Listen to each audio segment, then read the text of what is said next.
C'est un peu fort. Ça sature un peu. D'accord. Allez, deuxième reprise. Troisième même. Donc on était en train de parler de laxisme de Justice. la justice. Et de toutes les ou l'inverse. Ou l'inverse. Dans un cas où il y a un extrait. Voilà, un où extrême. donc la justice à deux vitesses, en fait, on va appeler voilà. ça plutôt. Ouais. Où tu avais du laxisme pour certaines personnes, la fraude sociale, la fraude fiscale, les politiques, etc. Et une surrigidité sur certaines choses parfois, pour des choses complètement délirantes. Donc les juges ont trop de latitude sur ce Voilà, sujet. donc notre conclusion à nous tous, en tout cas, c'est celle-là. Du coup, m'était venue l'idée, avant que nous fassions la pause, de parler, parce qu'Olivier a dit, sinon on n'est pas du tout dans un état policier. Et j'ai dit, justement, donc République et démocratie française, est-ce qu'on est en République, est-ce qu'on est en démocratie? En République. Enfin, on est censé être dans les deux. Hein. Oui, mais au sens romain du terme, on est en République. Est-ce qu'à l'échelle d'un pays, la démocratie existe? Alors, on est dans une démocratie représentative. D'accord, mais est-ce que c'est vraiment le peuple qui décide Bah de du son coup, destin au sens romain, c'est pas une démocratie. dans une société c'est extrêmement une république. complexe? Est-ce que un moyen a les moyens déjà de comprendre tout ce qui se passe et les moyens de décider réellement? C'est une bonne question, c'est vrai. Est-ce qu'on a vraiment une différence entre les partis qui peuvent accéder au pouvoir ou pas? Alors Ok. ça, c'est autre chose. Pour moi, ça, c'est deux sujets différents. La question de savoir est-ce que tout le monde peut avoir un avis suffisamment intéressant pour qu'on décide ensemble sans avoir besoin de représentants de ce qu'on fait de notre vie, c'est une question totalement différente de est-ce qu'il y a une différence entre les différents partis aujourd'hui. Et du coup, je veux dire, tu vois ce que je veux dire? Pour moi, Oui, c'est oui. vraiment deux questions différentes. Aujourd'hui, est-ce qu'il y a des vraies différences entre les partis? Non. Il y a quand même une différence entre la LFI et le RN, par exemple. Ou la LFI Oui. et On parle le RN. Oui, mais tu parles des deux extrêmes. Bon, ouais, encore, c'est quoi Et encore, LFI à l'extrême, il y a c'est de compliqué moins quand même, en moins. Tu remarqueras qu'entre les années 80 et là, le spectre des idées se rapproche de plus en chaud, plus. Donc au final, Plus ça grand-chose. reste quand même dans un spectre très restreint. C'est vrai qu'on l'oublie, mais C'est vrai. Oui, très clairement. on n'est plus dans les années 80 non plus. Parce que, C'est bien parce que je regarde le programme du RPR des années 90. Ouais. C'était autre. Mais c'est ce Aujourd'hui, que- ce serait des nazis. Quoi. C'est ce que disait Greg Tabibian Et quand c'était il a lu pourtant le parti le gaulliste bouquin de de Lionel l'époque. Jospin. Parce qu'en ce moment, il fait des lives où il met des mauvais conseils de lecture politique. Il parlait du bouquin de Lionel Jospin. Il dit le chapitre sur la laïcité, là, dans Lionel Jospin, en 2005, hein, maintenant, il est de droite, hein, voire même d'extrême droite. Je crois qu'il a dit ça. Ouais, bah il y a moyen. Et donc, alors c'est marrant parce que du coup, j'ai mis en relief ce que me dit Olivia. Toi, tu l'as remis en relief. T'as mis en relief ce que moi j'ai mis en relief. Donc, on en est arrivé à quelque chose d'assez large en fin de compte. Mais ce qui est marrant, c'est qu'on a trois façons complètement différentes d'attaquer les deux questions que j'ai posées. Parce qu'Olivia a dit oui au sens romain pour une des deux. Oui, le fait qu'on a une république, Voilà. pas une démocratie. Oui, une une démocratie. république, c'est Une pas, république. pour moi, c'est pas forcément une Toi, démocratie. non, on est d'accord. Mais est-ce qu'en France on est en République, est-ce qu'on est en République? C'était ça la question. République. Pour moi, C'est dans les années 50-60, oui. Est-ce qu'on est de... C'est quand même de plus en plus compliqué. J'ai l'impression qu'on bascule vers un régime communautariste, libéral, presque totalitaire maintenant. On commence à aller vers là. C'est les prémices d'un régime totalitaire. qu'on- je suis assez d'accord. Mais en tout cas, je veux dire, même dans le fonctionnement, je veux dire, ça fait suffisamment longtemps que les élections ne font plus changer grand-chose pour qu'on Oui. soit dans Oui, une c'est élite carrément. politique qui nous gouverne plus qu'une élite représentative du peuple. Et en ça, c'est une république à la romaine. Parce que c'est une élite qui dirige le peuple et c'est plus Une oligarchie, tu veux dire. Oui, voilà, Mhm. une oligarchie. Oui, mais c'est Parce ce que Et ça pour fait moi- super longtemps que, pour moi, ils en ne sont- vrai, ce qui a on causé n'est plus la chute de Rome, représentatif. hein. Personne ne vote au régional. Personne ne vote aux mairies, si un petit peu quand même. Parce qu'aux mairies, Mairie, si c'est les plus gens proche. élèvent leur Donc maire, les gens, quoi. ils votent. En général, c'est tout ce qui est vraiment local que tu peux voir dans ta vie de tous les jours ou au présidentiel. C'est cool. Voilà, les gens, ils votent à la mairie et au présidentiel. Les régionales, il n'y a personne qui vote. Les députés, il n'y a personne qui vote. Le Les type qui machins, croise dans la rue et personne ne le vote. roi, c'est tout. Et même C'est au ça. présidentiel, on a des taux d'abstention records. Et de toute façon, record ou abstention. Enfin, pas abstention, mais vote blanc. Mais vu que c'est pas comptabilisé, pareil. Mhm. Ça va même. Non, c'est pareil, c'est un autre sujet. Mais... Ma façon d'aborder la question, ça aurait été complètement différente. Et je serais allé à la définition en tant que bon scientifique. Et autant pour une république, je pense qu'on peut longtemps se chicaner sur, Savoir ce qui est une sur république est-ce qu'on ou est en pas, république ou pas, mais je pense que la réponse va tendre vers oui. Mhm. Autant pour démocratie, je pense qu'on n'y est plus et qu'on y est de moins en Depuis moins. longtemps. Et tu penses qu'on y a été un jour? Moi, je suis pas convaincu. Mais... Alors, En France, en tout cas. En tout cas, si tu veux, comme moi, ma politisation remonte à pas si longtemps que ça, en fin de compte. j'ai un peu de mal à recaser suffisamment d'éléments fondateurs et signifiants vis-à-vis de cette définition pour arriver à dire oui ou non dans telle période. Ce que je sais que là, en tout cas, depuis que je me suis posé la question, c'est-à-dire à peu près l'année dernière, j'ai pas l'impression qu'on y est. Alors, on n'est pas nécessairement dans un régime qui est problématique ou très, on n'est pas encore en une dictature au sens Kadhafi du terme ou ce genre de choses. Pour autant, c'est pas pour autant qu'il n'existe pas d'autres formes de dictature. Pour le niveau de censure, si, je pense qu'on est au même niveau. Voilà. C'est juste que la paix, c'est juste que derrière, on va te détruire socialement, mais on va pas te. Je pense qu'en effet, il y a derrière un bâtiment et te coller une balle dans la tête. Il y a énormément de On n'est pas dans un truc où il y a une violence physique dans l'activité de l'État, mais dans la définition d'une démocratie, il faut qu'il y ait séparation des pouvoirs. Or, il n'y a plus aucune séparation des pouvoirs. L'exécutif maîtrise le législatif en ce moment, parce que LREM étant majoritaire à l'Assemblée et les directives du président étant basiquement la politique de LREM, on n'a jamais eu une majorité en France qui était aussi peu permissive aux idées des autres partis. On a 0 amendement extérieur à LREM qui ont été et puis là, il y a aussi le fait qu'on est en crise sanitaire, donc on est en régime je sais pas quoi, c'est un régime d'urgence encore. Ouais. Et que c'est le Conseil d'État qui décide. De toute façon, dès qu'ils sont pas d'accord, le gouvernement peut toujours diriger par décret. Voilà, en plus il y a le 49.3, il y a les votes bloqués, donc en fait l'exécutif maîtrise très largement la marge de manœuvre et les décisions du législatif, et la justice, en plus d'être laxiste comme on en a fait le constat il n'y a pas longtemps, pour moi est complètement sous la coupe aussi du politique et de l'exécutif en l'occurrence. On l'a bien vu avec Macron qui a nommé des juges à certaines places clés dans l'écosystème de la justice un tout petit peu après son investiture. Donc pour moi, déjà il y a un biais et il y a un retour d'ascenseur bien trop évident pour que la justice soit indépendante, en tout cas ces gens-là, oui, clairement. ces nommés-là on va dire même plutôt. Et en plus de ça, la justice n'a pas les moyens de faire la justice en France. Donc en fait, il n'y a pas de justice pour moi. C'est-à-dire pour le peu de justice qu'on a, pas les moyens, c'est-à-dire que la justice est largement sous-dimensionnée vis-à-vis des affaires. Tu veux dire en nombre de gens, oui. Non, mais même en nombre de gens. Je crois qu'un juge en moyenne a plus de 200 affaires à traiter par an, c'est ça? Ouais, voilà, c'est ça. 200, ça veut dire qu'il en traite une par jour, une par jour et demi. On peut pas faire de la justice aussi vite.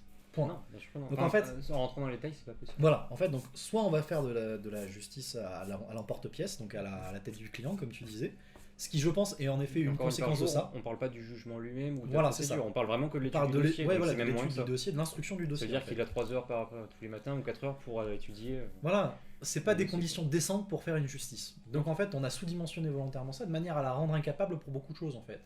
Alors, je sais pas si c'est une conséquence ou si c'était l'objectif. C'est exactement la même idée que de ne pas construire plus de places de prison. On a dit exactement. Non, on ne peut pas parce que pour des raisons idéologiques et financières. Exactement. Et on a laissé courir la situation. Donc en fait, si on regarde déjà dans la définition, en tout cas dans cet item-là, qui est nécessaire pour être en démocratie, on ne coche aucune des cases. Je deviens dyslexique avec la bière. Ça arrive. Ça arrive. Tu serais pas le premier. Non. Et donc du coup, pour moi, on n'est pas en démocratie en fait. Alors c'est pas nécessairement un constat d'apocalypse. Oui, mais le monde n'est pas binaire. Il y a pas le monde n'est pas binaire. On est sur un spectre encore. Il n'y a pas le régime ultra-nazi qui mange des enfants et le monde de bisounours où tout va bien. Voilà, pour beaucoup de gens qui se disent qui entendent dire, en tout cas, ou qui se disent qu'on est en démocratie française et en France depuis des années, quand vous leur dites ouais, mais selon les définitions, selon vraiment l'essence même de la démocratie, on n'y est pas tant que ça. Pour eux, c'est la démocratie ou rien, donc c'est l'apocalypse. En fait. Est-ce qu'on peut encore envisager ou parler de démocratie quand on a des moyens technologiques de manipuler les gens en choisissant en fonction de ce qu'ils regardent, quoi leur proposer pour les faire changer d'avis, Exactement. Et on sait que statistiquement, au niveau global de la population, on sait que ça a un effet. Ah, ça marche très bien. Donc, si tu as du fric et que tu as les moyens de faire ça, tu choisis. En fait, je pense que les seuls à être vraiment en démocratie actuellement en France, c'est les hautes sphères. C'est les gens qui sont du bon côté de la barrière. Du système néolibéral qui est le nôtre actuellement. Donc ceux qui ont soit la thune, soit l'influence, soit les deux. Les Charançons. Voilà, exactement. C'est toute cette sphère-là qui est le mouvement séparatiste le plus important en France actuellement, parce qu'ils se sont littéralement séparés de nous, on va dire le peuple. Donc je pense qu'en fait, on est sur une pyramide où tu as plusieurs niveaux de démocratie. On est chacun en démocratie dans un niveau, mais on n'est pas en démocratie avec les autres niveaux. En fait, c'est un peu comme ça que je le vois. Oui, enfin, si t'es en bas de la pyramide, ça veut dire que si t'es en bas de la pyramide, t'as zéro pouvoir Mais sur voilà. rien. Et tu Voilà. C'est là, Du coup, c'est t'as là, pas de c'est là que j'allais démocratie. finir. En fait, la démocratie Et la du majorité système- des gens, voilà. ils sont quand même en La bas. démocratie de la majorité des gens, c'est de n'avoir zéro pouvoir. Parce qu'en fait, comme on l'a dit un petit peu avant, ça fait des années qu'on vote et que rien ne change. Si tu veux, c'est un petit peu la noblesse, le clergé, le tiers-état. Oui, mais Mais c'est ça, Exactement. c'est Eh ben, en on est ça revenu qu'on un est peu à ça. revenu. Oui, mais le tiers C'est état peut exactement choisir. ça. Oui, mais en fait, il faut qu'on soit un peu majoritaire. Enfin, vos voix, elles comptent pas. Ouais. Donc oui, ouais, en théorie, ouais, mais dans les faits, En non. théorie, dans D'ailleurs, les faits, non. On en est tellement revenu à ça qu'il y a eu des cahiers de doléances. Oui, Il y a non, un an. mais ça, c'est du foutage de gueule, quoi. Oui. Oui, venez vous Dans- plaindre. Ah, on sait que vous aimez vous plaindre. Hein. Venez écrire vos idées. Non, oui. mais les séances Oui, de doléances, on- c'est une connerie. Hein. on- Tu dis aux gens qui peuvent venir se plaindre. plaindre, Ils viennent, ils se évidemment. plaignent. Oui, mais Ils se bien plaignent. sûr qu'on va prendre en compte en considération. On va le mettre dans la boîte à idées. C'est quoi ça? Incinérateur. Très bien, merci.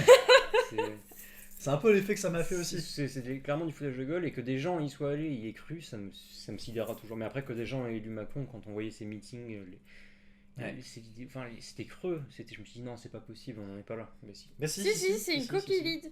C'est pour ça que moi j'aime bien faire des Non, mais parallèles entre Trump mais en gros, et c'est Trump et ça. Macron. Celui qui tient les médias et qui a du fric. il gagne. Exactement. C'est exactement ça. Bah, c'est exactement ça en fait. Macron avait les médias, Trump avait le fric. Et en fait, ils ont mené une campagne avec beaucoup plus de parallèles et de similitudes qu'on ne veut bien l'admettre. Parce que Trump étant le mauvais. Hein, alors que- Et puis, enfin, je veux dire, la storytelling qu'ils nous ont raconté sur Macron, je sais pas comment tu peux faire mieux. Hein. C'est clair. Mais de Je toute veux pas dire, de hein, toute mais façon, même c'est- Trump, ils y sont pas mais essayés. Rothschild, mais ouais, il connaît tout à l'économie, à la finance, il va être bon. Non, mais c'est ça, c'est ce que je dis. Le storytelling autour de Macron, Oui, oui, non, franchement, J'ai une même Trump, ils ont pas J'ai essayé une de bonne faire, anecdote ça. là-dessus. hein. Papa, si tu m'écoutes, je suis désolé, mais bon, je vais lâcher une de tes phrases ou deux, hein, parce que là, il y a un moment où il va falloir. Mon père, à l'élection, avant l'élection de Hollande, c'était pas Hollande le candidat. Vous vous rappelez de qui c'était? De SK. C'était DSK. Et DSK. Avant l'affaire du Sofitel. Ah là là, le Sofitel. Les grandes heures de ma jeunesse. Et donc mon père voulait voter pour DSK. En tout cas, il avait dit que s'il se présentait et qu'il était dans le premier tour, il voterait pour DSK parce que il avait été dans le système financier et il saurait comment le démonter Oui, ou le il était réglementer. président du FMI, quoi. Exactement. C'est-à-dire que moi, en fait, à l'époque, j'ai dit peut-être, j'avais pas le droit de vote de toute Non, façon, donc je m'en battais les reins. C'est Mais évident qu'il faisait partie de l'oligarchie, Mais voilà. qu'il avait absolument pas intention de Mais se c'est passer. comme Hollande. Mon ennemi principal, c'est Mon ami, c'est la Ah, finance, oui, non. oui, oui, oui. tape pas trop fort sur la table parce qu'il y a le micro, s'il te plaît. Le plus drôle, c'est que, je sais pas si vous vous rappelez, c'est que dans la semaine qui a suivi cette déclaration, il a été à Londres, à la City, déclaré qu'il n'avait rien à craindre.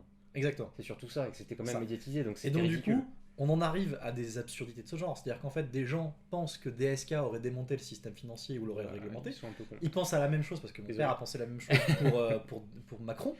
Je vous aime bien, monsieur. Oui, non mais si tu veux, c'est pas le problème. Si tu veux. En fait, pour moi, je comprends l'espoir que les gens veulent y voir Non, mon parce père, que c'est ça qu'on leur mon vend. père avait exactement le raisonnement, il voulait voter pour DSK aussi. Voilà. C'est en fait, mais le truc, c'est Il qu'à a bien un moment, changé de voilà, à un moment quand d'avis depuis, mais voilà. quand ton espoir ne tient pas l'examen des faits pendant 20 secondes, c'est pas un espoir. On est en train de te tromper. Oui. Et malheureusement, je pense qu'encore trop de gens réfléchissent comme ça et sont trop sensibles à ça en fait. C'est-à-dire que de nos jours, un politicien, il faut pas le juger sur une grille d'étiquettes que lui se donne ou que les gens lui donnent, il faut le juger sur des actes, il faut le juger sur des positions Oui, mais ça qui demande datent de longue ça demande du date. travail, encore une fois. Voilà. Oui. Ma La- grand-mère, la- elle votait la plupart des elle gens, avait voté Hollande voilà. parce qu'il était beau. Voilà. Hollande. Oh. Oui, je crois, oui. Alors autant que Macron, on puisse dire qu'il est mignon, j'ai Non, du mais- mal, mais je peux un peu plus comprendre. Hollande. Hollande, quand même. Ben, C'était oui, je déjà crois un bien, ouais. flanc avant d'arriver au. Oui, Ouais. mais elle s'en fout si tu veux. Elle voyait juste la tête des mecs sur le Ouais, journal ouais. du Dauphiné. Ouais. Et du coup, elle a dit lui il est moche, lui il est moche, lui il a une barbe, elle est pas belle, lui il y a ça, lui il y a ça. Franchement, Voilà, c'est tout. franchement, Ça, c'est ma grand-mère. C'est pas méchant, mais même jeune, il était pas beau, quoi. Mais C'est, peu importe si tu veux. Ma grand-mère, elle a dit le moins c'est, pire si tu veux. Ah oui, mais Tu si, vois bon, après, si tu veux, il avait un statut. Je veux bien que ça joue. Tu vois sa photo, sur elle est pas l'attirance, pire que les mais- autres. Mais C'est vrai. bon, quand même. Voilà, tu vois sa photo dans le journal Le Dauphiné, c'est pas pire que les autres. Hollande, il arrive à choper parce qu'il est impitoyable et qu'il a été président, quoi. C'est Bah ça. oui. Le prestige, le pouvoir. Donc voilà, et donc je pense que de toute façon, en effet, quand on arrive à ce genre de choses, que ce genre de choses compte dans le vote, et dans le choix de notre représentant ultime, en fin de compte, hein,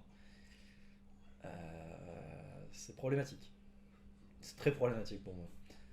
Parce qu'en plus de ça, on est dans un système où au premier tour, on vote pour une personne alors qu'il y a au moins 10 candidats, voire plus. Oui. Donc on ne donne notre avis que sur un en fin de compte. Oui.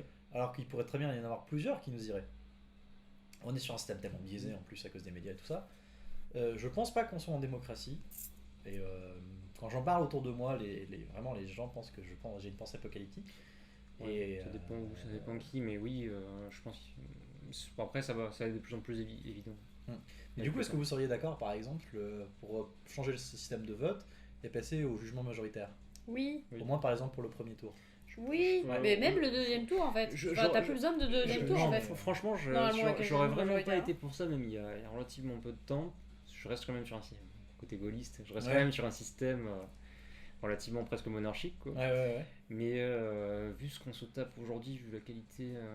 C'est-à-dire que. Non, parce qu'au final, ça, on va toujours faire passer des abrutis et le pire possible si on continue comme ça. Ouais, voilà. Oui. Donc en fait, c'est au vu des faits, t'en arrives à dire Oui. que en fait, Non, oui. même si c'est pas une solution qui te plairait, mieux vaudrait ça qu'autre chose. C'est pas le système idéal, que c'est pas la France des années 60, quoi, mais désolé, mais. On n'est plus en France des années 60, c'est un peu le problème. Mais donc il faut s'adapter, et oui, je pense qu'il faut changer le système de scrutin, Ouais. clairement. Au moins pour compenser un peu en partie l'influence monstrueuse qu'ont les médias, Oui. Les réseaux sociaux, etc. En tout cas, le biais C'est qu'ils clair. apportent dans le débat. dans Et les avec le infos, système actuel, tu as énormément de gens tu as un tas de tout petits micro-partis qui ne sont sous-représentés parce que les gens adhèrent. En fait, tu as des gens qui se retrouvent, qui font l'effort, qui vont trouver le parti qui leur va très bien. Oui. Mais en fait, les sondages et les médias introduisent le vote utile. Ouais. Tu vas voir ton candidat. Qui est d'ailleurs l'une des plus grosses arnaques intellectuelles Oui, mais c'est ça, du tu te dis, système de vote. Tu dis, on me dit que mon candidat peut pas gagner, bon, ben, je vais me reporter sur le candidat Voilà, du sauf que si système. tout le monde se dit ça, personne ne vote pour lui, et on arrive avec Jospin à la fin qui est pas Oui, élu. mais c'est le cas. Et puis après, on te dit, mais voyez, mais vous voyez, ils font un score ridicule. Bah oui, parce que. Personne ne vote pour eux. Voilà. On est d'accord. Donc, c'est pour moi un des plus gros problèmes, c'est qu'en fait, on a un système qui est de manière. En fait, Greg Tabibian l'a bien mis en phrase, mais je pense qu'il n'est pas le premier à le faire comme ça. C'est qu'en fait, gagne celui qui passe le premier tour en France, en fait, et qui est contre Le Pen, du coup. Donc, en fait, pour gagner en France, il ne faut pas être élu comme étant président. Ton objectif, c'est de passer le premier tour avec Le Pen. Oui, mais c'est évidemment ce sur quoi compte Macron. Ouais. Si tu te retrouves face à Le Pen, même si ses idées sont plus son père ou ce qu'on veut, c'est pas grave, elle a un nom qui est diabolisé, et en plus, en général, elle est pas assez compétente. Enfin, je suis désolé, elle a pas le niveau pour représenter un parti comme ça. Voilà. Donc, en fait, elle a des. Je suis sûr que tu l'emmènerais dans un débat sur l'immigration, ou elle emmènerait Macron sur un débat sur l'immigration. On arriverait à quelque chose de bien mieux. J'en suis pas convaincu. Tu penses pas? Je pense que même là-dessus, elle est pas au niveau. Même si c'est son sujet de prédilection, je veux dire, Ouais. à mon avis, elle perdrait plus de voix qu'elle en gagnerait. Parce que si tu veux, moi, ce qui m'avait fait rigoler, c'était un jour, j'avais joué avec des gens. On devine de qui c'est à qui est ce programme.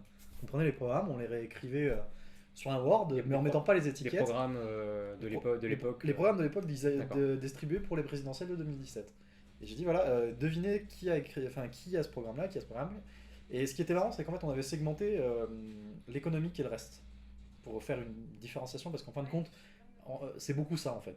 On a beaucoup le sujet économique qui est un espèce de tronc commun pour tout le monde et sur lequel ils s'affrontent, et le reste est un espèce de boogie-boulga dans lequel ils fourrent tout ce qu'ils peuvent pour essayer de se sortir un peu du lot. C'est en fait, économiquement, ils ont tous le même à part le NPA. Ouais. Voilà, par exemple. Non, alors c'est pour ça que je pense que Le Pen a perdu et qu'elle a eu une stratégie minable dans les années qui ont précédé. C'est qu'au final, elle s'est adoucie sur l'immigration, alors que c'est ce que son électorat demandait. Ouais. Demandait l'inverse, quoi. Et surtout, elle n'a pas compris qu'elle devait allier les bourgeois, la droite conservatrice et la droite populaire. Elle s'est focalisée sur la droite populaire et elle s'est reportée sur la gauche. Exactement. Et qui ne votera jamais pour elle. Non. Donc. Non, ils ont peut-être pas fait les choix politiques les plus. Il faut bien comprendre que la droite conservatrice, c'est la première chose qui l'intéresse, malgré tout ce qu'on balance comme valeur, c'est son fric. Oui, c'est le maintien de sa propriété privée. Je veux sortir de l'euro, je veux sortir de l'Europe, tout de suite c'est non, quoi. Parce qu'on vote d'abord pour nos intérêts.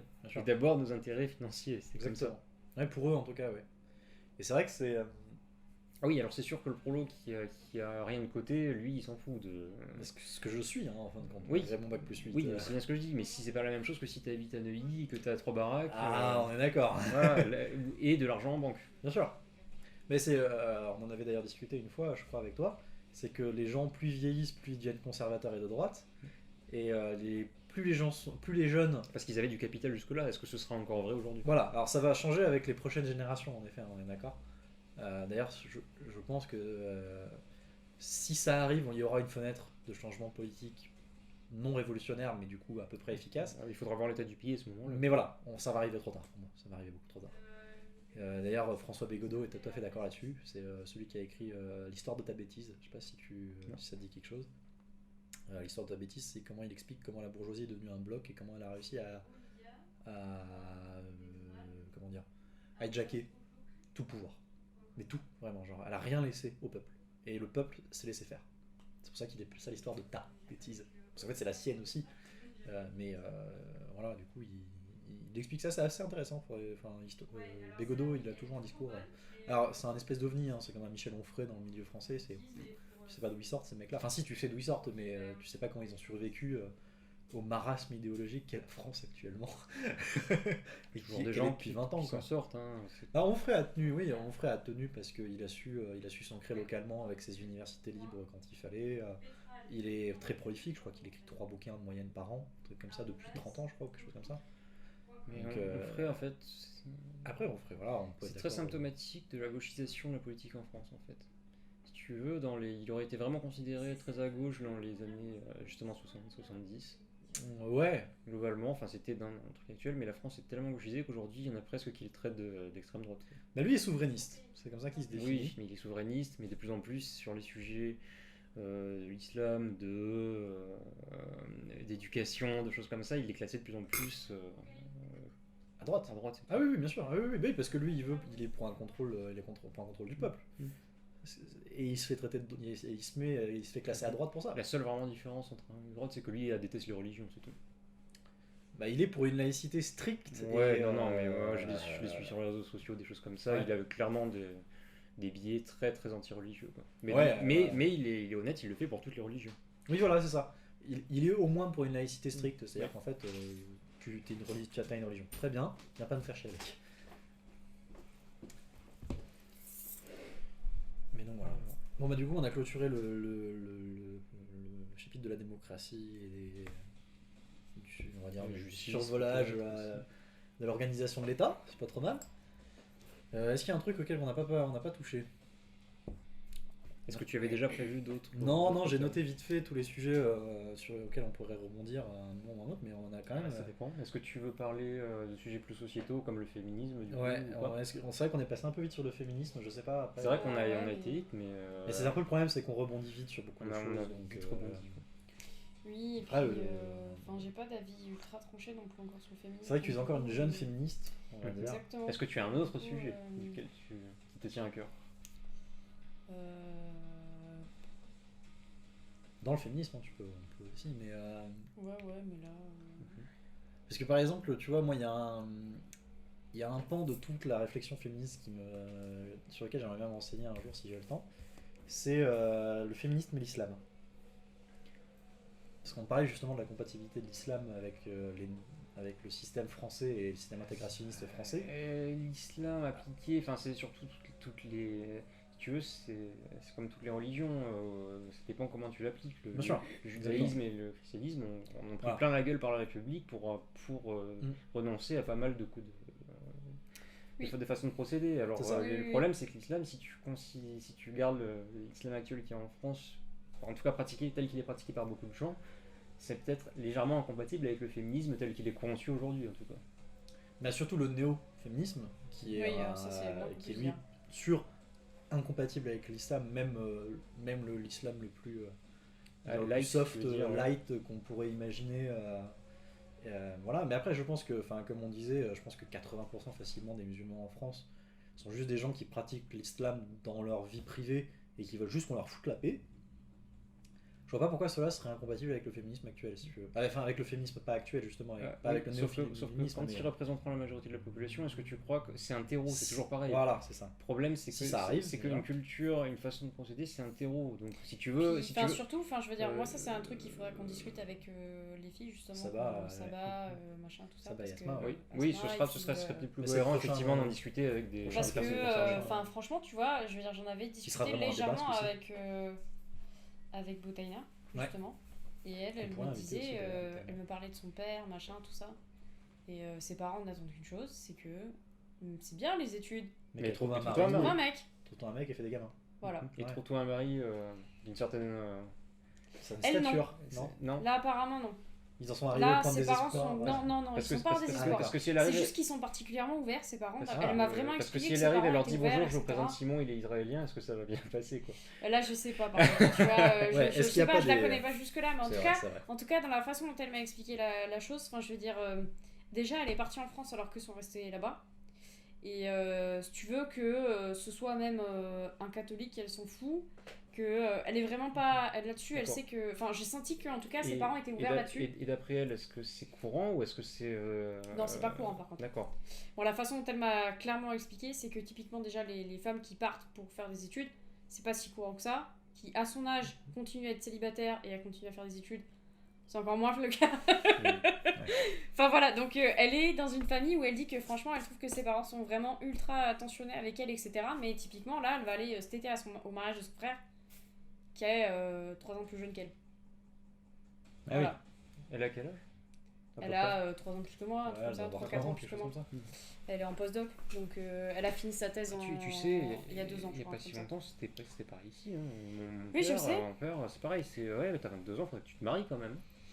Ah, ton père t'a fait cette réflexion-là? Non, Ah. lui, on lui a fait ça. Ah oui, Lui, il se mariait beaucoup trop jeune parce qu'il y avait cette pression-là. Ouais, mon père a Et fait tu vois, dans pareil. ma Et il famille, a ça n'a pas divorcé. été le cas. Oui, bah pareil. Et du coup, il s'est Dans remarié ma bien plus tard. famille, ça n'a pas du tout été le cas parce que, en fait, mon grand-père, il avait rencontré ma grand-mère au détour d'un bar parce que ma grand-mère, elle était en Ardèche, dans un petit bled paumé où ses parents tenaient un bar dansant. Donc déjà, ça te donne une idée du cadre, tu vois.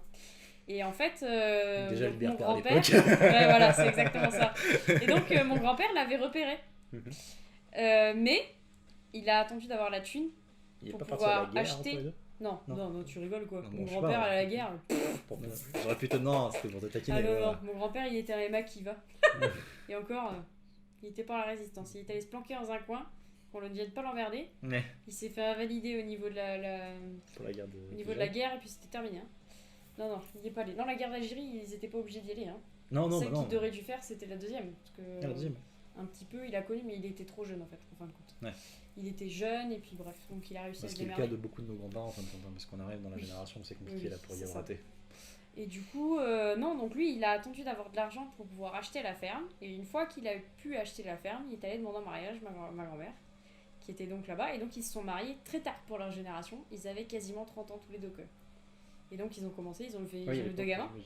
Donc, Ouais, c'était 30 ans, à l'époque, particulièrement c'était tard tard, pour ouais. cette époque-là. Ouais, ouais. Vraiment particulièrement tard. Et en plus, ma grand-mère, elle était vraiment jolie. Tu vois les photos, elle était vraiment jolie. Donc, c'est. Pour l'époque, ouais, ça devait Ouais, être un ça sacré devait être crève-cœur un pour beaucoup de sacré, gens. ouais, je pense que...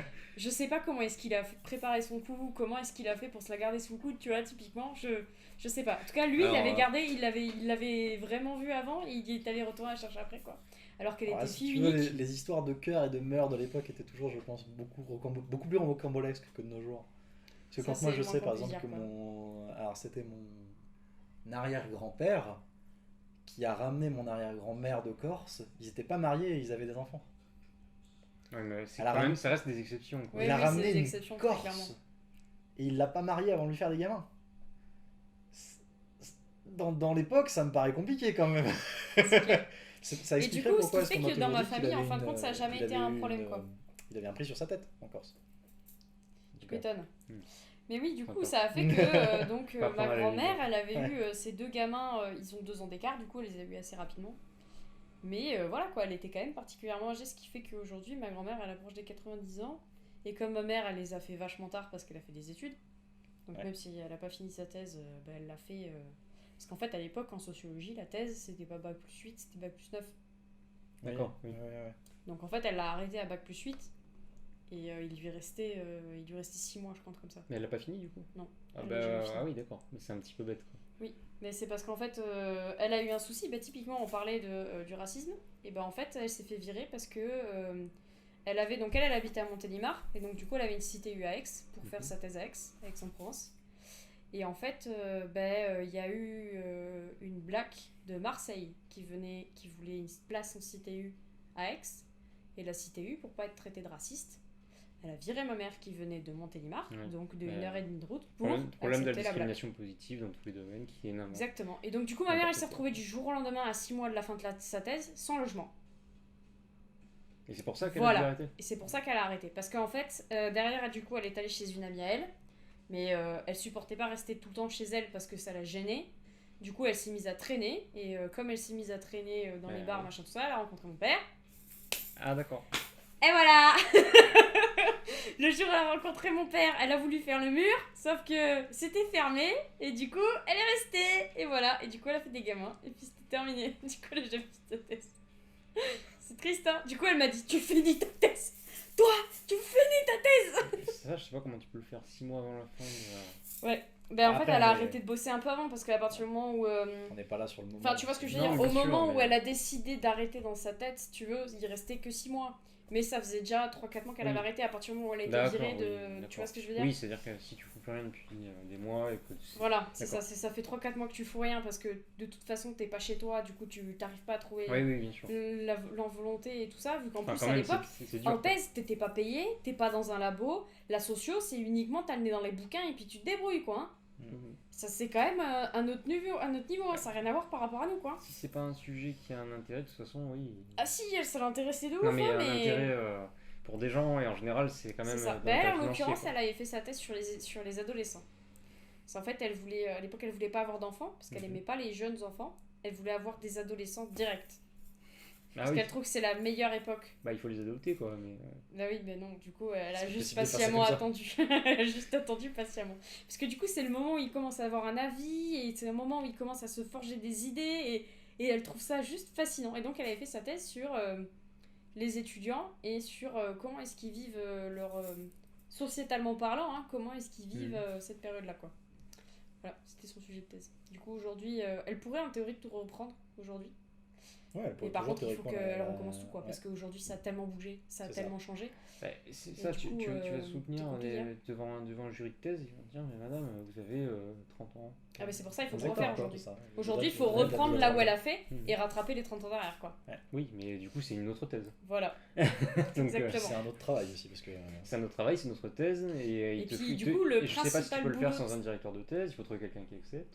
Après, le truc, c'est qu'apparemment, en sociologie, c'est assez facile, parce que tu bosses de chez toi, t'as pas de financement à demander, c'est juste quelqu'un qui a besoin... Non, mais il te faut quelqu'un quand même qui te cautionne, qui te chaperonne. Officiellement, je veux dire, même si le mec, tu le vois 2 fois, quoi. Oui, mais il faut trouver quelqu'un qui accepte. Est-ce que quelqu'un qui lui dit oui, j'ai abandonné mes études, j'ai 40 ans, machin, va trouver quelqu'un aujourd'hui qui a le temps de s'emmerder avec ça? Ah, mais sa mère se pose devant quelqu'un et dit oui. Je pense qu'en vrai, elle pourrait même retrouver son directeur de l'époque, et même en émérite, il serait capable de l'accepter. Oui, enfin, il faudrait qu'il soit vachement émérite parce qu'elle a 50-50 à maman quand même. Oui, je sais. Donc fallait pas qu'il ait plus de 30 ans le gars, hein, parce que là. Oui, non, mais même, je veux dire, je pense que franchement, ça serait pas trop difficile, surtout quand elle est toujours à Aix. Donc je veux dire, le mec il connaît des gens, machin. Il lui dit mais non, mais vous pouvez l'appuyer, y a pas de souci. Ça dépend, si elle le fait pour elle, c'est bien, mais bon, après je pense pas qu'elle ait envie. C'est pas là que tu vas débuter une nouvelle carrière, quoi. Non, non. Vraiment, en tout cas. Il y en a qui encouragent. Et du coup, son dernier diplôme, c'est Master 2. À l'époque, c'était un DEA. Oui, mais elle a déjà un plus 5, quoi. Voilà. Elle faisait déjà partie des 1% de l'époque. C'est déjà pas mal. Elle me racontait que sa promo, au départ, elle avait commencé Sciences Éco. Et c'est après qu'elle a viré sociaux. Et elle disait qu'ils étaient 400 en promo. En thèse, ils sont arrivés à 4. Il y en a 2 qui ont soutenu. Et dont un de son ami qui avait soutenu, qui était black, et qui a fini à faire la plonge dans un restaurant. Aix. Voilà. Ouais. Un peu le difficile destin parce qu'on coûte trop cher. Des thésards en France, mais depuis des années. Des thésards, mais ça dépend du domaine. Oui. Tu as des thèses qui vont, regarde Gilo, hein, tu as des thèses qui vont te mener vers... Ça dépend de l'école que tu as fait aussi. C'est vrai. Mais tu as des thèses et des sujets sur lesquels, si tu vas dans un domaine où il y a beaucoup de demandes et au final très peu de candidats, t'es le roi du pétrole. C'est clair. Ça, c'est clair. Si tu vas dans un truc où tous les glandeurs vont aussi, aujourd'hui par exemple, t'as l'anthropologie, des trucs comme ça, c'est des domaines très intéressants. Mais t'as plein de gens qui y vont parce que t'as beaucoup de filières qui sont pas au niveau, mais qui sont proposées quand même dans des facs. Ouais. T'as plein de gens qui sortent de là avec ce genre de diplôme, qu'est-ce que tu fais derrière? Ou diplôme d'art, tu vois, je veux dire, C'est clair, je dis pas que c'est ça fait peur. je dis pas que c'est des domaines Intéressant. ridicules, Non, bien sûr. mais quand tu sors de là, tu fais quoi? Bah, c'est compliqué, il faut se forger sa propre voie, c'est un peu le problème. Mais c'est pas ça à quoi Ça dépend. c'est pas ça à compte. Parce qu'après, avant, en fin de compte, moi je le connaissais parce qu'il y avait des amis à mon père là, qui avaient fait justement les écoles d'art, mais qui avaient fait les écoles d'art artisanaux. Et donc en fait, il y en a une qui est charpentière d'art et l'autre qui est ébéniste d'art. Mais ça déjà, c'est une application plus concrète. Et là, c'est une application et vachement plus l'artisanat. C'était l'école Boulle à l'époque. L'artisanat, il y a de la demande. Hein. Surtout maintenant. Il y a même bien moyen de gagner sa vie si t'es bon. Ah oui, c'est clair. Malgré le tabassage qu'on leur met, pourtant, c'est ça qui est ouf. Ouais. Bah oui, ça montre à quel point la fonction est primordiale. Le tabassage, moi je fais partie de la génération, on nous a dit oui, mais tout le monde est équivalent, mais faites aller en S. Ou si vous êtes moyen en ES, sinon en L. Et si vous êtes vraiment des cassos, allez dans les autres filières. C'est exactement ça. Moi aussi, c'était ça. Déjà, quand on présente les choses comme ça, tout le monde fait tout ce qu'il peut pour avoir le bac général. Ouais. Et puis pour fais des études, fais ingénieur. Je te retrouve avec une génération d'ingénieurs qui détestent ce qu'ils font et qui sont dépressifs. Exactement.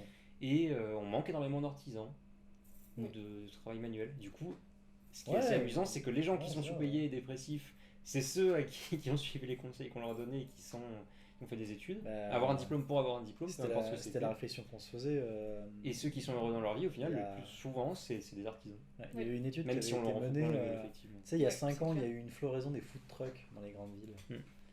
Et ils avaient mené une enquête sociologique. C'est des gens qui se sont reconvertis. Sur le background sociaux des gens qui montaient ça. Et tous les gens qui montaient un food truck, c'était des ingénieurs, des doctorants, des gens qui avaient décidé de changer radicalement de vie et de faire un truc plus simple, plus satisfaisant. C'est pas étonnant parce que c'est moins frustrant. C'est un métier où tu peux faire une carte assez rapidement. Ça demande une certaine organisation, mais c'est très facile pour un ingénieur de faire ça. C'est clair. Et surtout, ça demande pas 10 ans d'apprentissage pour maîtriser le sujet, quoi. C'est ça. Exactement. Tu peux faire des plats simples comme ça, voilà, avoir ce genre de métier-là, tu peux monter assez rapidement en tout cas. Ouais. C'est clair. C'est pas justement comme le travail du cuir, du bois, du métal, c'est autre chose. C'est un truc, ça s'apprend pas en 2 secondes, quoi, c'est sûr. Voilà. Mais du coup, c'était assez drôle. D'ailleurs, on l'avait vu aussi, le monde de la bière, la perméation des gens de la chimie vers la bière. C'est impressionnant. Qui est impressionnante. Hein. L'un des cofondateurs du Birographe, c'est un chimiste. Il y a 3 serveurs qu'on avait vus entre la houblonnière et le Birographe. Qui font les extras là. Tous ceux qui font les extras, c'est des anciens chimistes. Alors il y en a un qui a retrouvé un taf en tant que technicien dans une boîte en chimie, justement. Il faisait le serveur le temps de transitionner. Et c'est ça qui me fait rigoler. La bière, c'est un peu de la chimie. Exactement. Mais en fait, c'est très littéralement, c'est de la biochimie, voire même de la bio-ingénierie. La bière, c'est de la chimie, et de toute façon, c'est un domaine alcoolique, donc forcément, les deux se lient très bien. Quoi. Voilà, exactement. Je pense que ce genre de. Tu vois, ce genre de raccourci. A beaucoup plus de vérité qu'on ne veut bien l'admettre. Et voilà. Alors, c'est sûr que quand tu vois que Gilo s'est lancé dans le brassage sans être du tout un chimiste, il n'y a pas que ça, hein, du coup, mais voilà. Après, lui, il a quand même toujours été plus ou moins amateur de bonnes boissons. De boissons, de bonne bouffe. Enfin, de bonne chair en général. Globalement, voilà, de bonne chair. Oui, mais en même temps, il vient d'un. Tu vois, c'est là où ce serait intéressant aussi d'avoir un Gilo à la table, parce qu'il compléterait le cercle. Il a un background social qui est complètement différent de nous trois. Oui, clairement. Il vient de. Ses parents étaient dans l'hôtellerie. Voilà, il vient d'un monde travailleur, hein, je veux dire, il vient de la middle class. Voilà, comme il disait, plus de 60 heures par semaine, voilà, 70. C'était des week-ends à bosser, c'était des week-ends à budgétiser, tout ça. Avec ses parents qui maintenant vivent dans une villégiature balnéaire, hein, parce que Collioure. Ils ont vendu leur hôtel et effectivement, ils vivent de ça. Donc. Voilà, et lui qui maintenant bosse dans le privé avec un salaire à 4 chiffres et c'est pas un devant. Ni un 2, ni un 3. Donc, il aurait un. Alors bon, c'est pas à dire qu'il a beaucoup de biais sociologiques du fait de cette évolution et de ce background qui est différent, mais je suis sûr qu'il a pas les mêmes façons de penser que nous. Et... Ouais. En revanche, il a pas du tout la façon de s'exprimer ou les locutions en général de quelqu'un qui sort de ce milieu-là social. Il a un niveau quand même d'élocution très très élevé. C'est vrai. Il a un vocabulaire. C'est vrai. Après, c'est parce qu'il Et aujourd'hui, c'est rare. Aujourd'hui, il c'est lit quand même beaucoup. assez rare. Donc, Mais ça il fait beaucoup. le vocabulaire en tout cas. Oui. C'est vrai qu'après l'élocution, c'est plus un problème de. L'élocution, la Ça façon, vient la avec, façon hein. de penser, d'argumenter, de Voilà, débattre, c'est c'est ça. quand même. Mais ça vient de là quand aussi. même, c'est quand même. Parce que le fait de lire, ça apporte quand même pas mal de C'est choses. ce qu'il avait dit après son entretien. Bon, ça, je le couperai au montage, je pense, mais son entretien pour Thalès, il avait vu, je crois, 4 ou 5 personnes. Et il a dit, le gars qui s'occupait de son recrutement a dit 5 personnes que vous avez vues ont toutes l'impression d'avoir vu une personne différente. Alors, ça, c'est curieux. C'est là où tu vois quand même que le Je sais pas mec si c'est une si est bonne très- chose que ça. il est très. Alors là, voilà, soit c'est un putain de caméléon, et il est très Non, bon mais pour c'est pas bonne chose s'adapter. que ça quand tu veux te faire embaucher. Sinon, c'est Bah. tu vois un type et tout le monde te donne un avis différent ou qu'il s'est pas comporté du tout de la même Non, façon. c'est-à-dire qu'ils avaient tous des avis élogieux, mais ils avaient pas l'impression d'avoir vu la même personne. D'accord. Parce qu'il est capable de s'adapter, je pense. Ouais. C'est ce qui est une Oui. enfin, un Compétence- putain d'avantage Compétence compétitif. sociale, c'est importante. Et c'est ça qui est drôle, c'est que c'est pas le Dijon que nous on voit quand on boit des bières avec lui. Le shit. En même temps, il n'y a pas besoin de s'adapter pour boire des bières. Ouais, ça dépend aussi. Dans différents contextes, on a passé des soirées à débattre de certains sujets, de C'est certaines choses. Il a une faculté. Oui. Ah, mais moi, réflexion, j'avais, c'est assez incroyable, ouais. c'est sûr. Je l'avais vu assez vite d'ailleurs, il a probablement des idées qu'on ne soupçonne pas, et c'est juste Oui. qu'on n'a jamais abordé le sujet avec lui. C'est pour ça que je pense que ce serait intéressant aussi de l'avoir un jour sur le podcast.